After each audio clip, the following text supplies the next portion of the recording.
waxaa maanta magaalada Tani Woodward si mug iyo miisaan leh loogu soo dhaweeyay wafdi ballaaran oo hogaaminayo Suldaan Mustafa Maxamuud Awseed oo dhawaan lagu caleema saaray deegaanka Ari Cadeeye. wafdida hogaaminaya Suldaan Mustafa Maxamuud Awseed ayaa lagaga hortagay meel hilaadii 5 kiiloomitir dhanka koonfur galbeed uga beegan magaalada Tani Woodward, iyadoona wafdida suldaanka lagu soo wareejiyay dhammaan xaafadaha iyo wadooyinka kala duwan ee ku yaala magaalada Tani Woodward, iyadoona wafdida suldaanka ugu dambeyntii loo galbiyay madasha loogu talagalay. ugu horreelkaasi waxaa ka hadlay Chief Caaqil Cabdilaahi Maxamed Deego isagu markaasi soo dhaweeyay wafdida iyo dhammaan cuqaasha beesha oo iyagu markaasi isku mid u soo dhaweeyay wafdida oo markaasi horkacaya Suldaan Mustafa. geesta kale waxa ugu dambeyntii halkaasi ka hadlay Suldaan Mustafa Maxamuud Awseed waxa uu markaasi dardaaran iyo duco u jeediyay beesha Guuleed Garaad isagoona markaasi ka tacsiyay geeridii ku timi Allah u naxariistay Garaad Abshir Saalax Maxamed. waxa uu dhinaca kale beesha u dardaarmay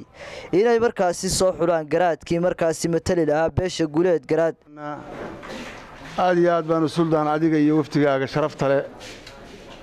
u soo dhaweynaynaa waana idinka mahad celinaynaa socdaalkiina booqashadiina tacsi iyo isugu jirta iyo eegidba ka warhelba isugu jirta waa ku mahadsantihiin. annaguna waa dadweynahana si aan afkiisa ku hadlaya deesaas unbay maartay ula mid yihiin. bacda salaam waxaan leenahay soo dhawaada Suldaan adiga iyo waftigeeda hogaaminaysidba soo dhawaada waa gurigiinii waa idinku soo dhaweynaynaa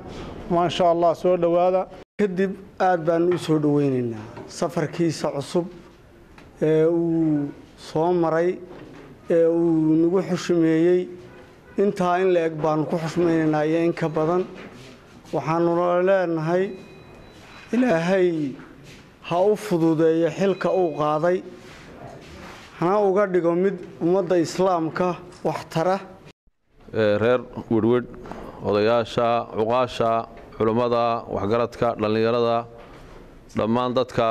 walaalaha ee halkan maanta sida sharafta leh qiimaha leh nagu soo dhaweeyay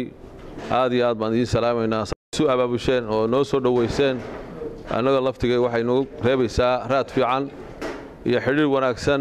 ilaahay tawfiiqda hayna waafajiyo tolow marka hore horta aad baad u mahadsantihiin sida shucuurta leh ee wanaagsan ee aad noo soo dhaweyseen ee aad dhexda nooga hortimaadeen aad isugu soo baxdeen aad baan idinkaga mahad celinaynaa. socdaalkayga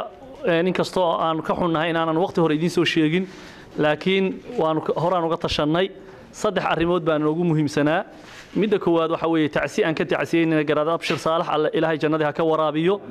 taala inuu jannada ka waraabiyo ilaahay waxaan uga baryaa jannada ka waraabiyo idinkana sabir iyo iimaan oo idinka siiyo ciwad khayr qaba oo ka sii khayr badan isaga inuu ilaahay idinku bedelana waa ilaahay idin weydiinaya subhanahu wa ta'ala. geesta kale wafdidu hogaaminayo Suldaan Mustafa Maxamuud Awseed ayaa lagu soo dhaweeyay deegaamada Balharac xidhxidh iyo Dhumay iyadoona deegaanka Dhumay ay ku soo dhaweeyeen ergooyinka markaasi nabadeynta u jooga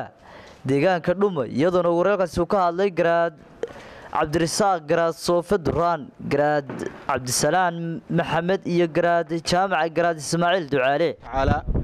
insha Allah tayo badan baad nagu soo kordhisay waadna nagu soo kordhin doontaa aad iyo aadna waad u mahadsantihiin ergada sharafta leh ee dhinacaniga xigta beesha fuqshine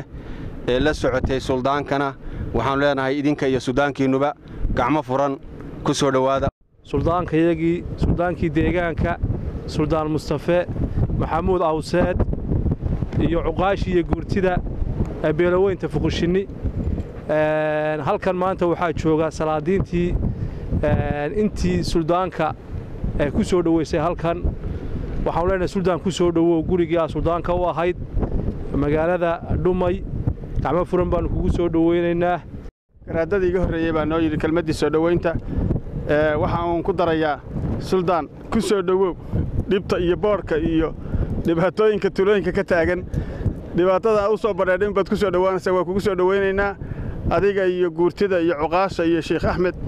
Maxamed Saleebaan wasiirka Cabdiwaaxid dhammaan odayaasha waxaan leenahay soo dhawaada hawl dhexdhexaadinaanu meeshan u joognaa ta kolley waynu ka wada qayb qaadan doonnaa wixii jirana si fiican baynu isu waraysan doonnaa jeeda meel qorrax iyo dabeel aad u soo baxdeen soo dhaweyntana waa idinka aqbalnay waana idinka mahad celinayaa